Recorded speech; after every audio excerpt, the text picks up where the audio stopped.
Acompanhe o canal Papo Caravieri para descobrir se fotografar na rodovia é crime.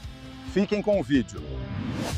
Bem-vindos ao canal Papo Caravieri. Vamos tentar esclarecer um conflito que apareceu recentemente na internet e que colocou fotógrafos de um lado e a polícia do outro. O motivo? O simples ato de fotografar na beira da estrada.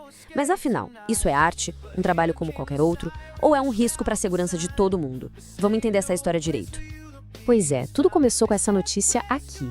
Uma operação policial em São Paulo que terminou com a apreensão das câmeras de alguns fotógrafos. Eles estavam ali posicionados na estrada para registrar motociclistas em alta velocidade e essa ação das autoridades deu o pontapé inicial para um debate enorme sobre o que pode e o que não pode ser feito no espaço público. Ok, vamos mergulhar nisso. Para a gente entender toda a confusão, a gente precisa primeiro olhar para os fatos. O que exatamente aconteceu naquela manhã de domingo que levou a essa apreensão toda?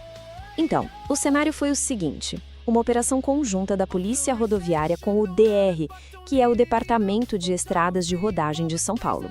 Isso aconteceu num domingo, um dia que bomba de motociclistas em rodovias do interior que são famosas pelas suas curvas, né? O alvo eram justamente os fotógrafos que se posicionavam nesses pontos estratégicos para fazer aquelas fotos de manobras e, claro, depois vender essas fotos para os próprios pilotos. E o resultado da operação foi bem direto: 4 autuações e a apreensão de 3 câmeras fotográficas. Pronto, isso foi o estopim para a discussão explodir na internet. Por que o equipamento de trabalho dessas pessoas foi confiscado, afinal? Agora, vamos analisar o primeiro lado dessa moeda para entender o argumento dos fotógrafos.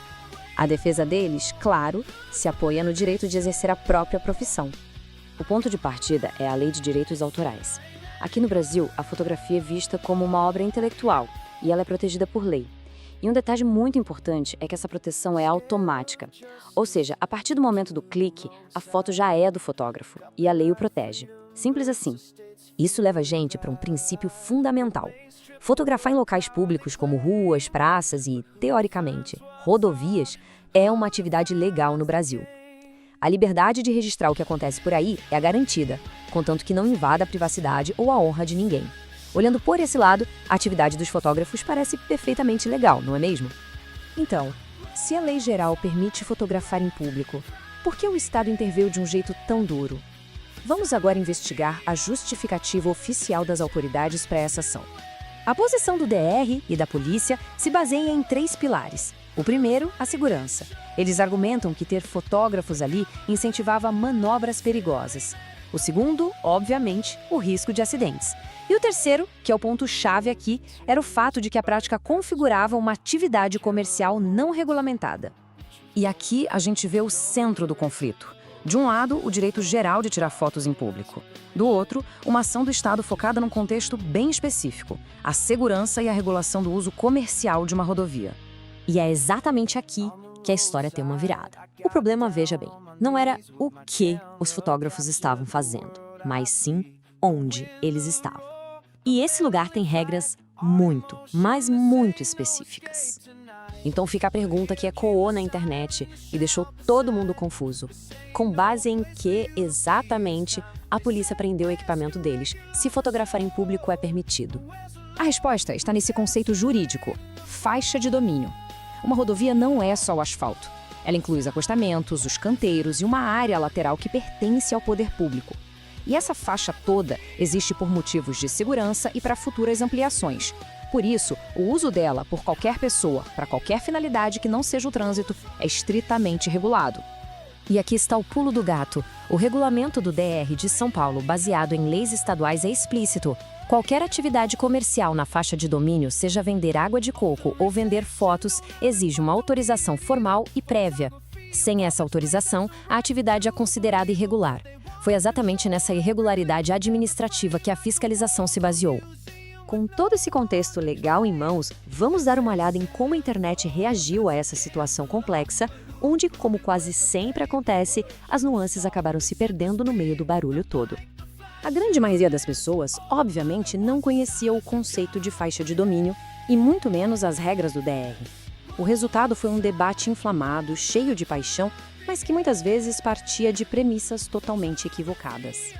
Essa pergunta aqui de um usuário no Reddit mostra uma das linhas de raciocínio. Muita gente focou na dificuldade de provar a intenção comercial sem perceber que a questão legal era outra, bem mais simples e, na verdade, administrativa. E este outro comentário mostra bem a confusão geral. As pessoas tentavam isolar um único ato ilegal. Era o clique? Era a venda? Era simplesmente estar na estrada? Mas a infração, na verdade, era a combinação de tudo isso. Uma atividade comercial, num local regulado, sem a devida permissão. E claro, não faltou o sarcasmo e indignação. Muitos interpretaram a ação como se a polícia estivesse culpando os fotógrafos pela velocidade dos motociclistas, uma inversão que gerou muita revolta e críticas de que a ação tinha sido desproporcional. No meio de toda essa confusão, no entanto, algumas vozes trouxeram a explicação correta. Este comentário aqui acerta na mosca. A autuação não foi por incentivar manobras perigosas, mas sim por uma infração administrativa clara, que é o exercício de atividade comercial sem licença numa área do DER. Então, para amarrar tudo e não deixar dúvida, vamos resumir a lógica. Primeiro, o direito geral de fotografar em público existe sim. Segundo, só que ele não anula uma regra específica de um local controlado, como é o caso de uma rodovia estadual. Terceiro, a questão central, portanto, não foi a fotografia em si, mas o comércio sem autorização na tal da faixa de domínio. E isso tudo nos deixa com uma reflexão final. Esse caso específico de São Paulo abre uma discussão muito maior. Como que a sociedade pode equilibrar o direito ao trabalho, a liberdade de expressão e a necessidade de segurança e ordem no espaço público? Onde termina a liberdade e onde começa a regulação necessária? É uma pergunta complexa e que, com certeza, não tem uma resposta fácil.